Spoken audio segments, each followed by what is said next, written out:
Yes. All right. Hope I'm audible. Hi, everyone. Good evening, everyone. If you are in India, so my name is Mahesh to start with, and I'm the head of innovation at Society for Space Education, Research, and Development. And as part of this World Space Week celebrations, which is happening around the world, we have planned a lot of outreach activities wherein our main aim is to promote space education around the globe. So that is our main motto. And with that, so we have arranged and organized a lot of talks about space science and contests and things. And this session is one among them. So I'm here to talk on space on day-to-day applications. How do we use space-based applications for our routine works? How is it helping the betterment of human lives? And there are debates going on with all the other problems which is happening with human lives: poverty, hunger, malnutrition, human trafficking, drug abuse, and all those things. Is it really needed for us to invest billions of dollars every year in space research? Is it really helping? Is it really worth it? So I'm here to answer all of these questions, but again, 1 hour is not exactly sufficient for all these things. So let's cover a few of the basic things. Next slide, Vishesh. Yes. So, an overview, these are the things I'm going to discuss in this session, starting with the question, why space? One of the most fundamental questions a human being can ask. Why exactly do we need to explore space? Why do we need to learn about space? Why is it so important in our lives? So, because answering that question will give you a perspective, and all the other points will make sense if I go forward. And after that, space and daily life. How is it really how is it interrelated with each other? How space helps humans' daily life? And going forward, space technologies that inspire everyday applications.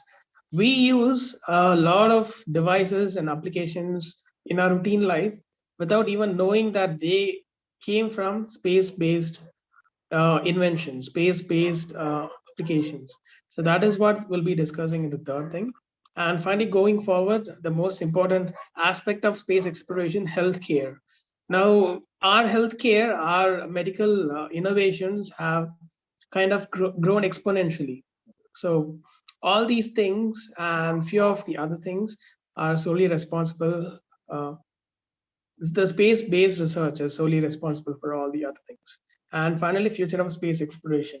How will the growth of space technologies in the future will help more humans for their betterment and their liveliness?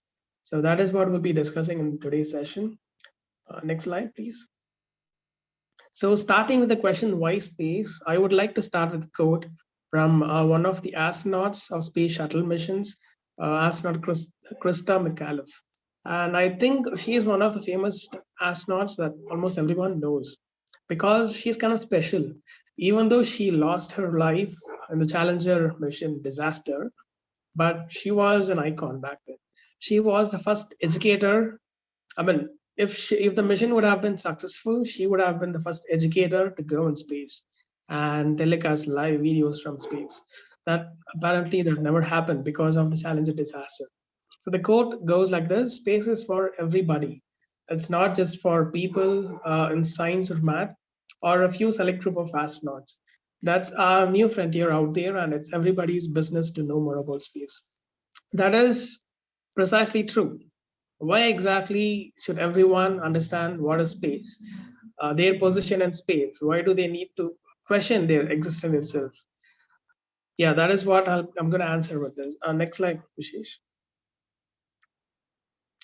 So for that, if you really think all the problems that is happening right now, which the humans so-called uh, the huge problems which is happening, poverty, hunger, human trafficking, drug abuse, students not, I mean, children's not getting education, not even basic medical or healthcare facilities in a lot of countries.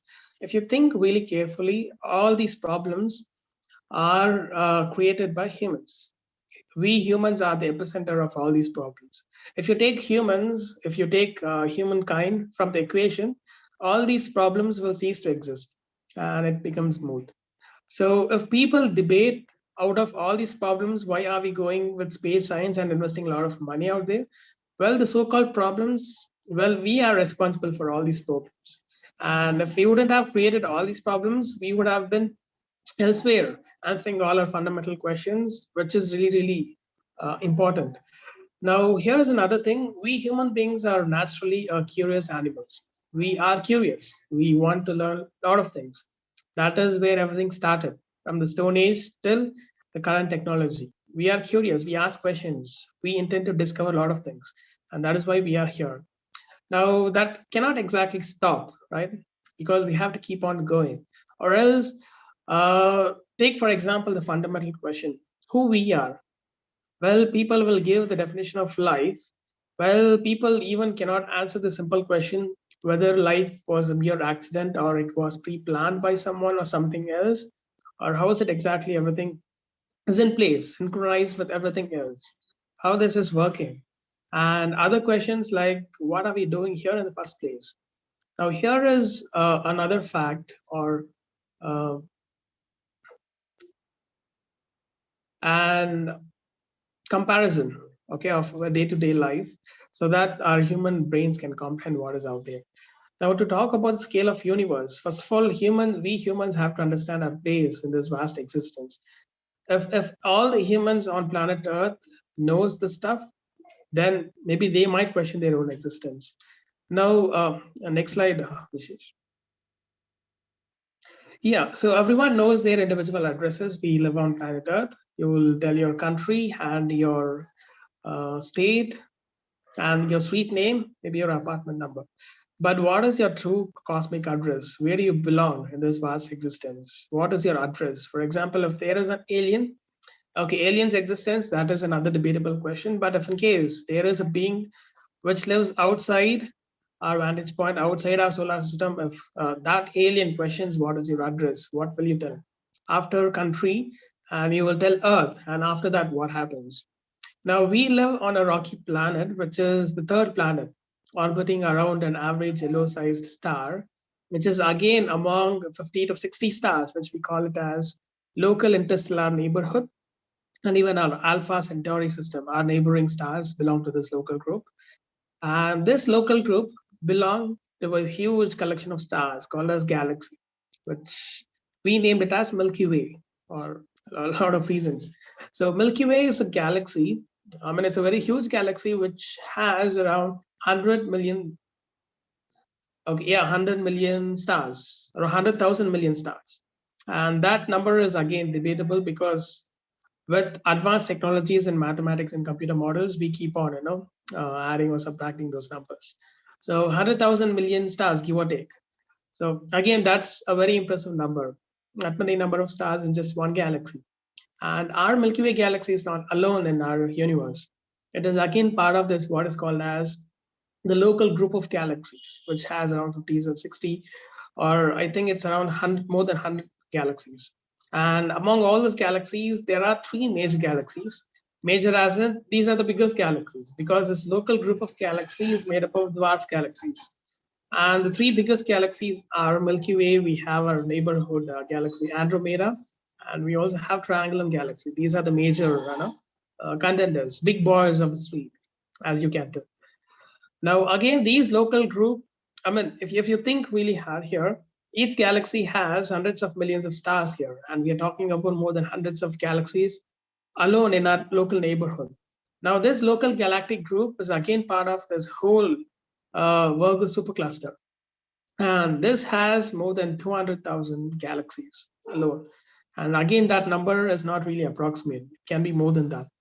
Imagine each galaxy containing hundreds and millions of stars. Oh, sorry, 100,000 millions of stars. And again, Virgo supercluster is not exactly the lonely structure out there. It is again part of a much bigger local supercluster called Laniakea supercluster. That is what astronomers call it as. And that is even more bigger. And again, local superclusters are not exactly alone. They are again part of a bigger cluster in the observable universe. So there are a lot of stars, okay?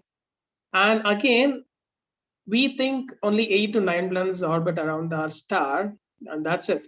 Well, in fact, there are around 700 quintillion of planets in observable universes. I'm talking about planets, not about stars. And for those who are wondering what do you mean by quintillion, it's 1 followed by 18 zeros, if I'm not wrong. So 700 quintillion planets. So yeah, take your time and wrapping your head around that fact. Now that's an impressive number, by the way. And one more thing is, not all the planets are habitable.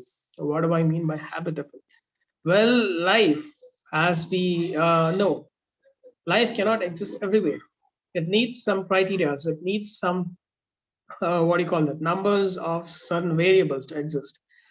Because we define life uh, in our own terms, right? Our life is mainly based on carbon. But what if there are life based on some other elements like silica or something else? So that is again a blurred line between the definition of life on this planet and something else. But we know some basic criteria which a planet needs to meet if it has to harbor life, the so-called Goldilocks zones or the habitable zone. So this is a region around a star on which if the planet exists, it will have water in the form of liquids. And why liquid water exactly? As we know, life started in liquid water. So that is why we usually identify planets in its habitable zone, so that if it has water, it might harbor life. Now, life can be different forms. It can be unicellular, like a simple single-celled organisms, or complexly evolved organisms like us, or even beyond that. We never know. So as of now, as we are the only living life on this planet, alone in this universe, because we don't have any evidence to prove that life exists out there. It might have been in the case of Mars, but we don't have evidence or scientific proof that we had life elsewhere. So yes, that is another fact for us to think about. We are alone in this universe. Well, if you take the number of planets, which I mentioned in the observable universe, 700 quintillion planets, and let's say one third of that number is the habitable planets that you can find. That's literally a lot of planets where life can exist. And with the time frame, the evolution of universe, 13.7 billion years, and that's really a very long time. Life could have evolved into a much more complicated civilizations, and the life could have even become extinct or ceased to exist because, sorry. So answering all these questions makes us believe that we are not exactly alone in this universe. So which again brings us to another question: what are we doing here in the first place? Is life a mere accident, or do we serve a purpose to some destiny that is out there? So, and with all these questions out there, well, we humans, okay, most of the humans think that their sole purpose on this planet is to educate. And I'm not sure why people educate for 25 years to work in some random companies and doing nothing. Yeah, so that is what people think. They come here on this planet out of all these, vast existence, to just educate for 25 years, work in some random companies, enjoy, party, settle, and just die. That's it. That is what people think their destiny is. If people could really comprehend all these unbelievable facts and all these numbers, maybe they would question their existence, which is kind of our one of the mottos of SSERD. If people can question their existence, maybe they'll change the way that they think of themselves or their place in this planet. Next slide, Vishesh. Next one. Yeah. So coming to the next thing, space and daily life. How exactly the space exploration helps us in our day-to-day life? Well, we use weather forecasting, GPS, telecommunication devices like televisions and smartphones, our healthcare system, our medical facilities, and the machines which help us to live and breathe, and our economy. Well, all these things are a byproduct of space exploration. Most of the humans don't have this knowledge at all. People use these things regularly without even knowing where did these things come from. I mean, they don't even have time to think of those things. So let's start with a few examples and then we can go further with a few more examples. Now, coming to weather forecasting, next slide, Vishesh. Yep. So weather forecasting, we plan all our vacations and all our activities in the coming future. Before even planning the logistics, we look for weather forecasting. How is the weather next week or the coming month? Because we literally live on weather. And thanks to all the fleet of satellites, the so-called weather forecasting satellites, we can predict weather. We can predict long time weather, also short time weather. I mean, weather and climate is kind of different, but let's not go there. So yeah, we can do weather forecasting thanks to these satellites, these amazing satellites. Now, how exactly do we get weather forecasting? Now, people think rocket science is one of the complicated things that humans can learn or do or work. Not exactly. If you Because I've been into rocket propulsion from a long time, I can tell rocket propulsion is not the complex stuff that you can work on. Go with weather forecasting. The amount of variables that is out there, and just take turbulence. Leave all the variables and just take turbulence in our atmosphere. We haven't even solved that problem, the Navier-Stokes equation. So with all these variables, all the data is available from satellites. Humans make complicated algorithms and computer models with the help of, again, computers, and that is what predicts our weather, what is happening and what will happen in the future with the data from what has happened. So without satellites, no weather forecasting. You won't really know whether will it rain tomorrow, will it be a sunny day. You can use the local forecasting methods which people have used before the existence of computers, but those are not really accurate or approximate, even barely. So again, thanks to these satellites. So weather forecasting happens thanks again for the space exploration projects, the satellites. Next slide, Vishesh. All right, GPS. Now, if you want to travel from point A to point B on our planet, well, before the existence of GPS or even computers, it's going to be very difficult. You have to rely on maps, and you have to rely on people who would have traversed that same destinations. Otherwise, it's going to be very difficult for you to navigate. And leave navigating on land. Imagine navigating on seas.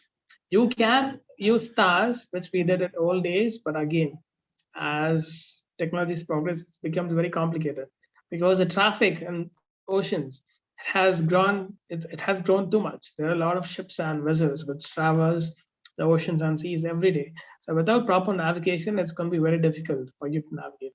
I think about aircrafts and pilots. Imagine them without GPS. So GPS are fleet of, sorry, not fleet, constellation of satellites which orbit literally every day around our planet, and which helps us to navigate through this planet.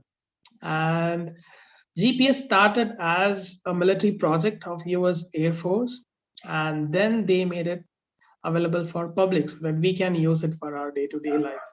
And yes, now GPS enables or everyone with a receiver to find their location on Earth. And thanks to that so-called method of triangulation, you can use minimum of 3 satellites to triangulate your position. And with that details, you can use the same device to map your travel's journey to the destination.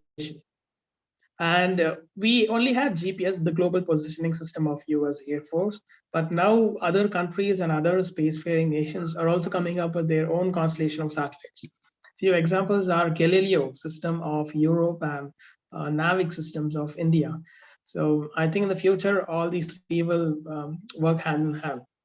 So yes, GPS, thanks to again space science and applications of space science. Next, Vishesh. All right, telecommunication. Well, telecommunication. We have two major devices which exist in the field of telecommunications. One is the internet, television, and your smartphones. And I don't think you can live your life without televisions. Most of the people rely on televisions to get newses and a lot of things, even for entertainment and things. So telecommunication, again, thanks to telecommunication satellites, without which you cannot use your mobile phones and internet. And for those who think you are getting all your internet from satellites, not exactly. Contrary to that, So you get internet from submarine cables, which is buried beneath the sea. But again, not all the internet you get from our cables. There are places where you cannot get internet from these cables, so you have to rely on satellites. So satellites play a vital role in telecommunications, which again we use in our day-to-day life. Next slide. Okay, healthcare. Healthcare is a major player in human lives, because if you think back then, with no healthcare at all, we had a lot of plagues and we had a lot of existing events which we came close to existing extinct, becoming extinct. So again, thanks to our healthcare, our current medical facilities, well, we can save human lives. We can save a lot of lives. So how exactly healthcare came into existence? Now, I'm not going to say all the healthcare systems that is out there is the result of space exploration or the technologies which came from space exploration, but few of the major things are from space exploration itself. For example, the LASIK surgery that you do, if you don't like using glasses, or the CT scan mission, which relatively saves millions of cancer patients around the world every year. And yeah, CT scan mission came from space exploration. All the prosthetics that is out there. Can you imagine the disabled people without prosthetics right now? And that again, thanks to the space exploration projects, which came into existence with collaboration with NASA engineers. So all these things were the byproduct of space exploration. So we'll talk more about that in the coming slides. Next. Okay, our economy. Yes, and our economy doesn't rely on space exploration alone, but space exploration and the technologies that we got from space exploration, we have utilized that in the growth of our economy. And this again is an entirely vast topic that we can go on debate and discuss for more than 2 to 3 hours, but we'll again talk about in detail in the coming slides. Next. All right, now coming to the next slide, how space technology inspires day-to-day applications. So here, let's discuss a few more examples of how we got these applications from the space exploration projects. Yes, Vishesh, next slide. Okay, so let's start with a few of the examples of space tech that we use without knowing that it's space tech. Embedded web technology and IoTs. IoT is really, really huge. It has grown to such an extent. You cannot literally live without IoT. All your smart wearables, your smart appliances in your home, all these things, smart TV, smart phones, your wearables like smart bands and smart watches, your cameras, smart cameras, and everything works on IoT. And how exactly IoT came into existence?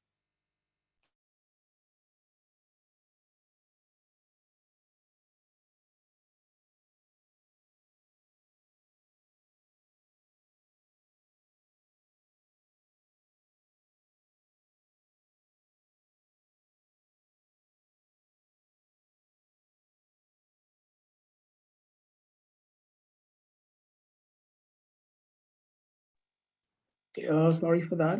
I hope I'm audible again. Yeah, perfect. So embedded web technology and IoT.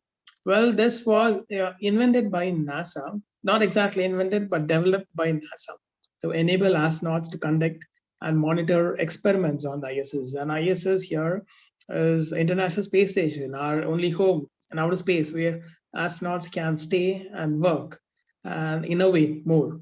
So they can remotely work over internet thanks to again IoT. Uh, development from NASA's projects.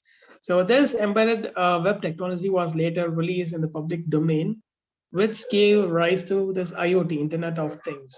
And IoT, as you know, helps you to connect your electronic devices to the internet, which enables any user, any place, anytime, you can control all your appliances and devices with just of click in your smartphone. For example, your Google Home is a Bluetooth and Wi-Fi enabled speaker, which you can also use as a virtual assistant. Now, IoT is extensively used in your wearables, smart homes, smart cities, and smart, maybe nations in the future. So yeah, IoT also all the startups, the business developments, they are also using IoT to provide improved customer experience and enhanced efficiency in their operations and much more than that. So coming to the next one, camera sensors. Yes, you use cameras in day-to-day life. If not your DSLR or other things, you use your smartphones. Our smartphones are getting better and better with their camera techs because the resolution of the cameras and the megapixels, well, it is improving every day. So where exactly did we get these camera sensors? Well, one of the NASA scientists, if I'm not wrong, his name was Eric Fossum. So he carried out an extensive research for minimizing the size of cameras for space missions because you cannot put bulky payloads on rockets and launch it into space. Because the payload which you launch into outer space, the spacecrafts, that the size of that spacecraft depends on the payload carrying diameter of the rockets, also the payload capacity of the rocket. You cannot literally launch anything that you want because it cannot be heavy, which means camera becomes again part of the payload. You cannot launch huge cameras, which was the case in our olden days. We had really huge cameras. So they had to develop a camera which is of smaller in size, but still has enough power to capture all the deep space objects or something else. Now the images captured, okay, I'm talking specifically about the CMOS sensors, CMOS sensors. So this was developed by NASA for this purpose alone.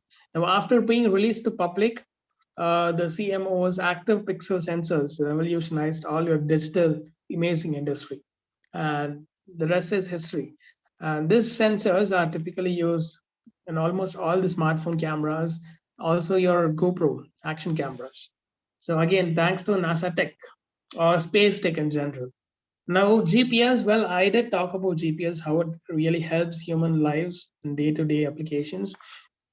Now, numerous space organizations have released various satellites in Earth orbit, but there are around 24 specific satellites from NASA Air Force, which orbits every day and which provides you locations. Now, their purpose was solely intended for military applications, but later, with its potential use for day to day applications of civilians, they made it accessible for the public domain. And GPS networks, as you know, will allow you to pinpoint your exact locations anywhere around the world. And it can also help you reach your destination, just like that. And that is not the only application of GPS. Think about your autonomous vehicles.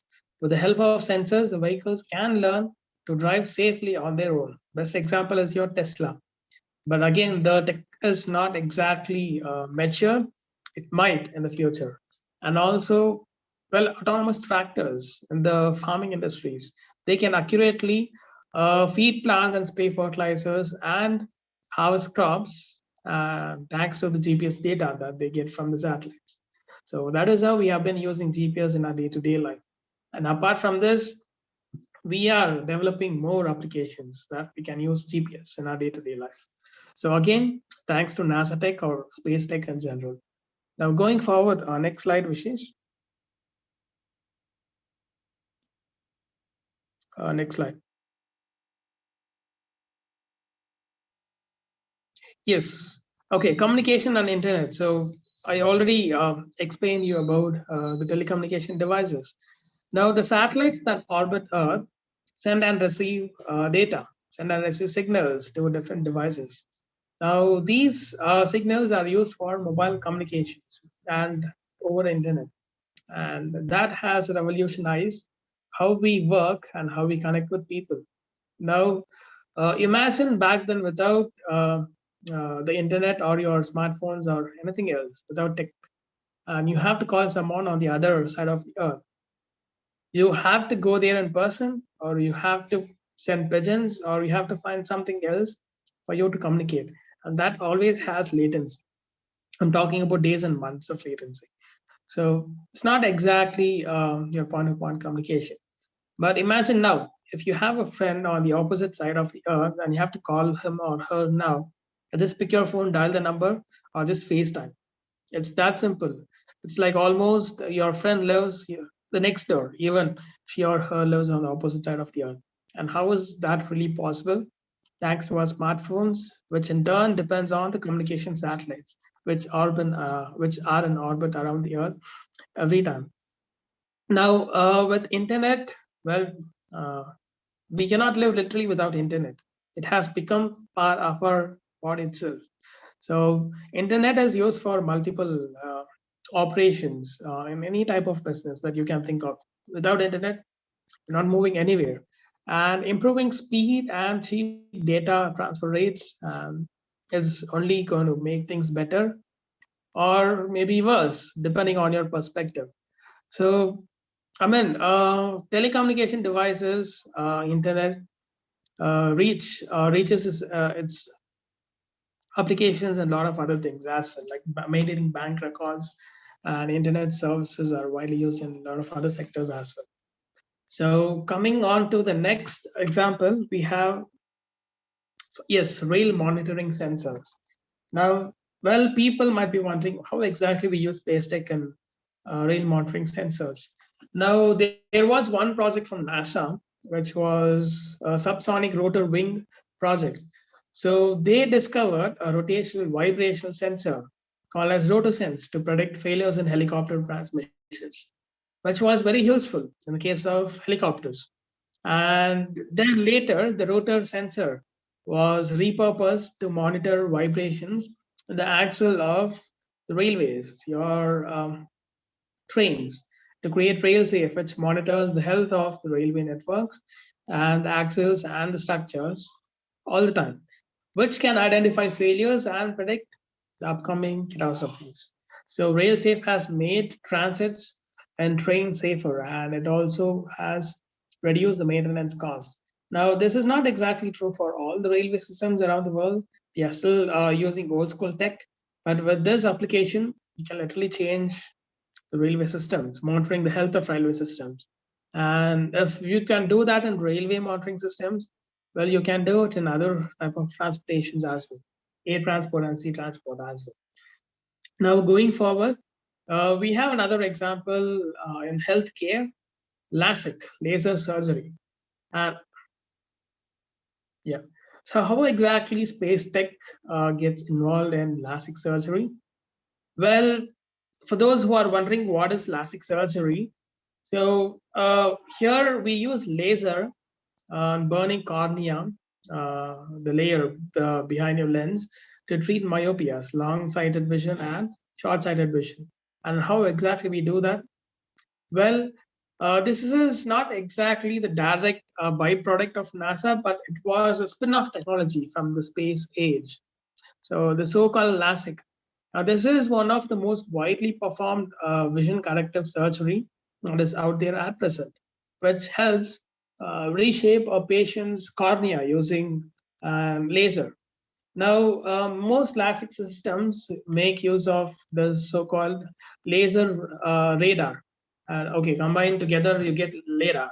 Okay, so this is eye tracking to achieve the necessary precision. Now, human eyes naturally makes hundreds of tiny involuntary movements every minute. And this kind of capability is essential to ensure the surgery is successful. Now, this technology was developed through NASA's spin-off thing called Small Business Innovation Research, SBIR program. And the LiDAR technology was originally developed under this program for use in the autonomous rendezvous and docking of space vehicles used to serve as satellites. So yes, that is where exactly we got LiDAR from, autonomous rendezvous systems for docking of space vehicles. And we made use of that application into LASIK. So yeah, which is really amazing. Next slide, Vishesh.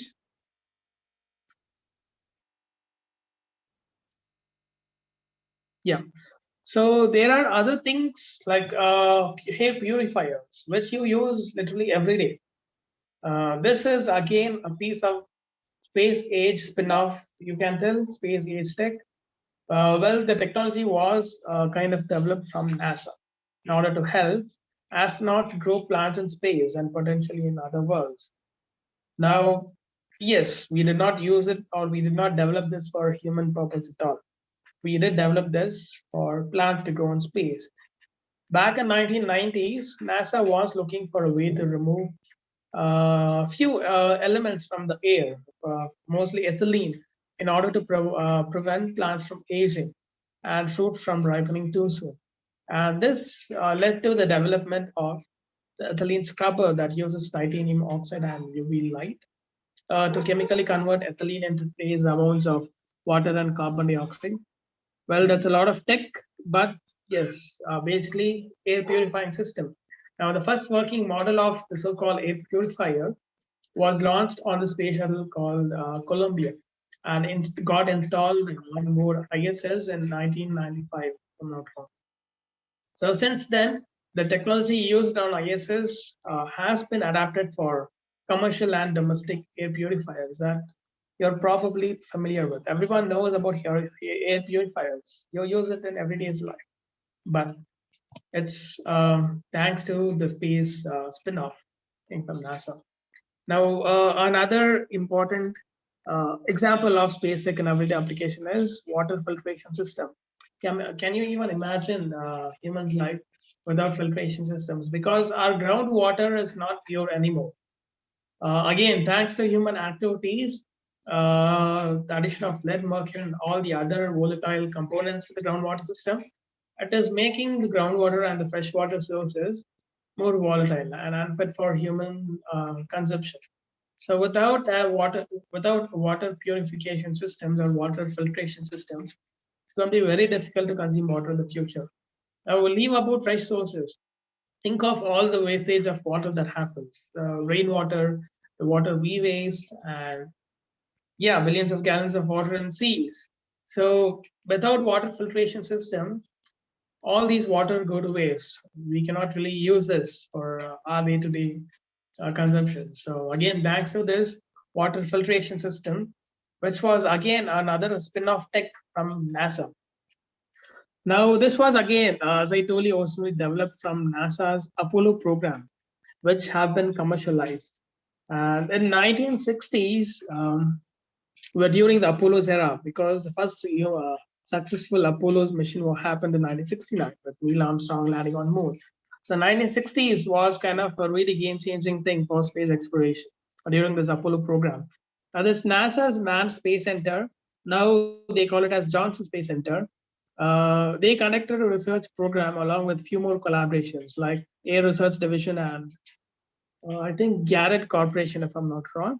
So they conducted a program, the so-called research program, to develop a small lightweight filtration system, a water purifier for the spacecraft that the Apollo mission would use to require minimal power and would not need to be monitored around the clock by astronauts in orbit, because you need to filter water. There's I think it's 9-ounce purifier. That is the mass of the purifier. So that's slightly, okay. To give you perspective, it's slightly larger than a typical cigarette pack. I'm not a smoker, but yeah, a very relatable example. So this is completely chlorine-free, dispense silver ions into the spacecraft's water supply, and it successfully kills off all the bacteria. Now, yeah, that is how this water purifier came into existence.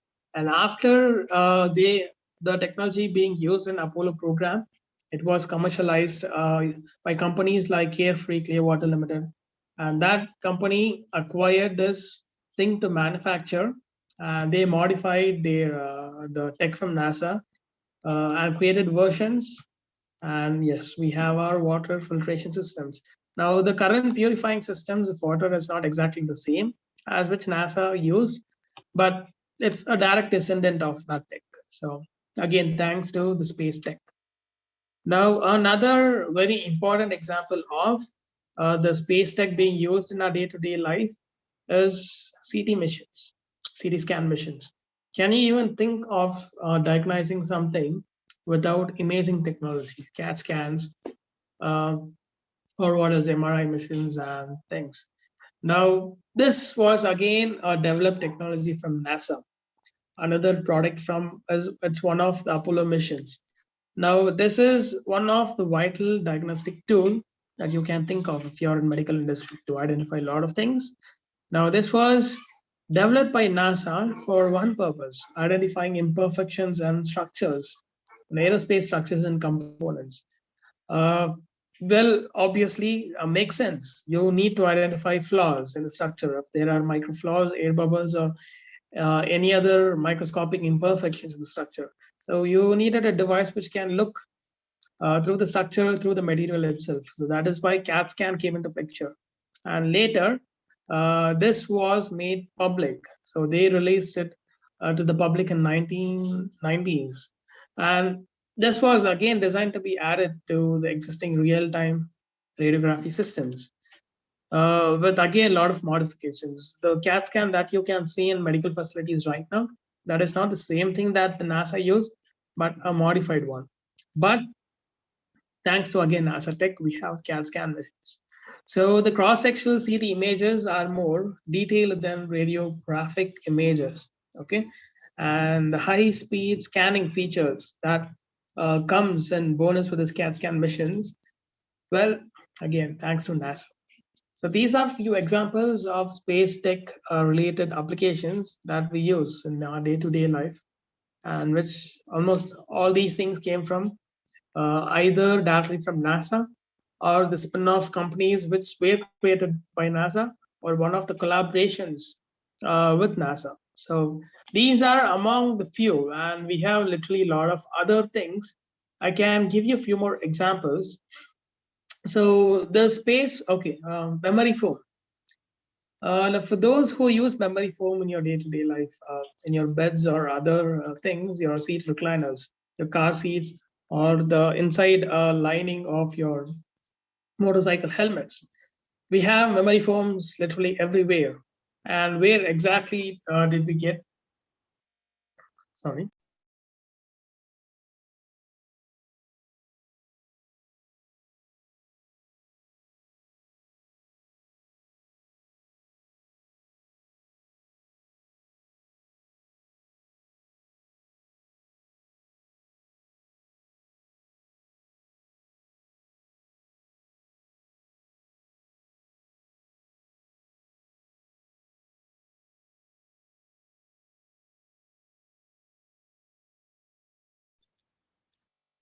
All right, a lot of background noises. I'm sorry for that. So yeah, a few more examples of the space tech in everyday life is memory foam.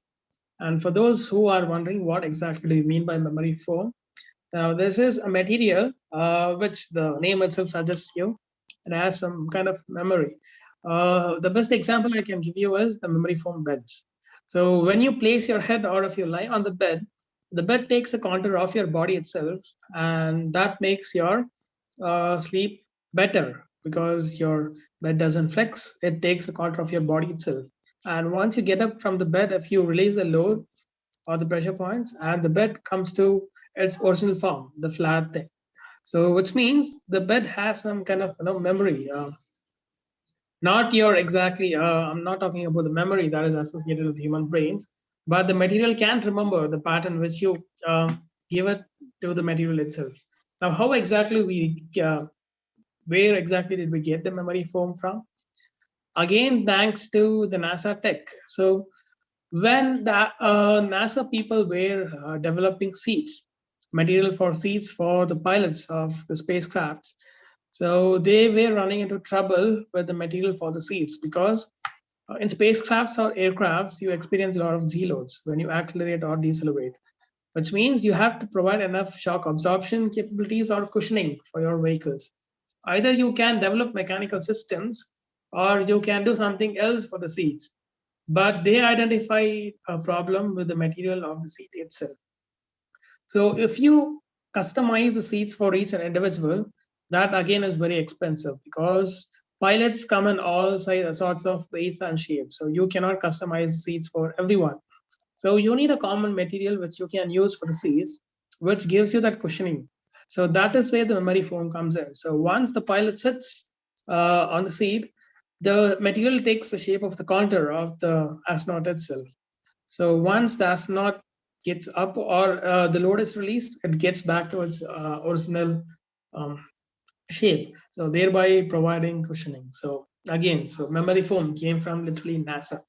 And other tech is all your prosthetic limbs that you can think of came from NASA.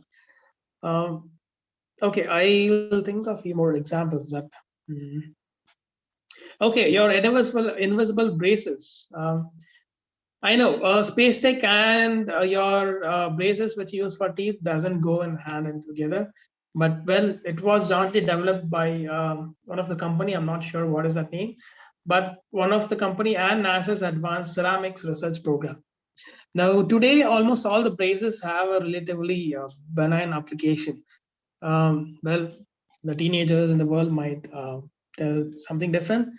Well, they were originally created for use in military technology. Uh, yep, that is true. So with NASA and this other company, they were trying to find a material that could be used in infrared radarms to track heat-seeking missiles. Yep, missile tech. And radarms are structures that provide radar equipment. These needs to be transparent as possible to allow radar waves to easily pass through. And they found a transparent material, form of polycrystalline aluminum, I think, TPA. So, well, that material did the trick. And in 1980s, this company, along with NASA, they came up with this material, and yep, along with collaboration of two more companies, they began a development of invisible braces. Yeah, a direct descendant of the missile tech. And yes, your invisible bases exist because of the space science tech that you can think of. Now, apart from this, camera sensors and also your scratch resistant lenses that you use almost every day. That is again jointly developed from NASA's Ames Research Center on Foster Giant Corporation. So prior to their development, lenses were primarily made up of ground and polished glass. And again, there are a few companies which make ground and polished glass lenses. But in 1970s, the FDA passed a regulation requiring sunglasses and prescription lenses to be shatter resistant so that it won't harm the eyes if in case of accidents or impact loads. So this was again found when NASA developed a series of scratch resistant surfaces for use on astronauts' helmets and other plastic aerospace equipment. Because there, if you get scratched or something else, it's going to be very difficult to repair in outer space. So the first grant was awarded a license from NASA to further develop this surface, scratch resistant surface, so that they can implement into your day-to-day um, life objects like sunglasses and your other glasses. And apart from this, well, another day-to-day applications like the mouses that you use every day. This was again part of the spin-off, one of the space age spin-off.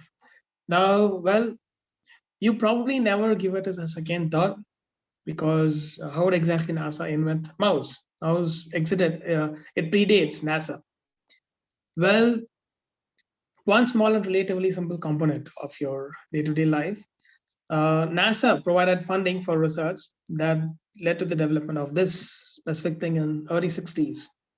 And yeah, and okay, here is another example in healthcare.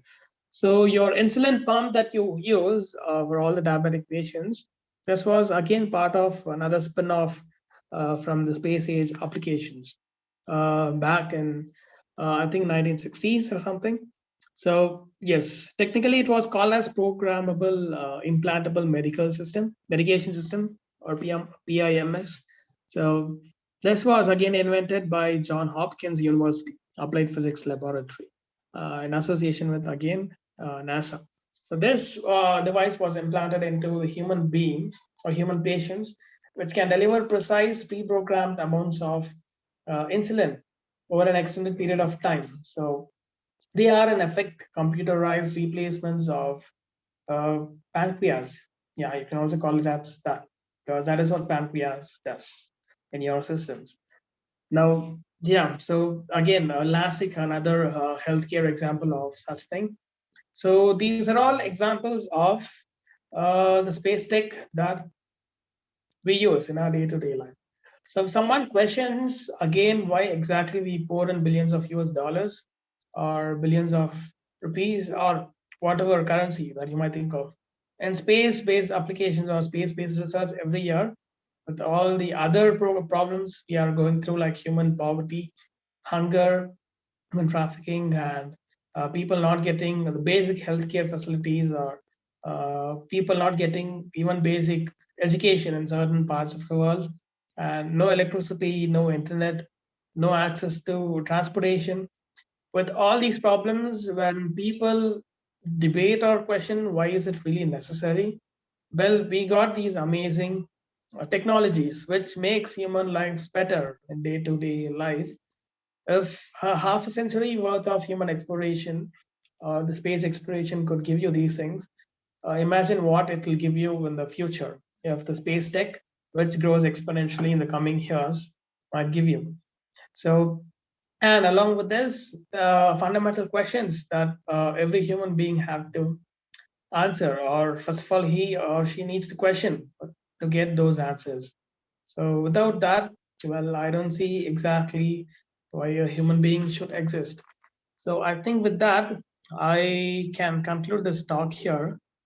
I'm not sure if we have any questions. YouTube.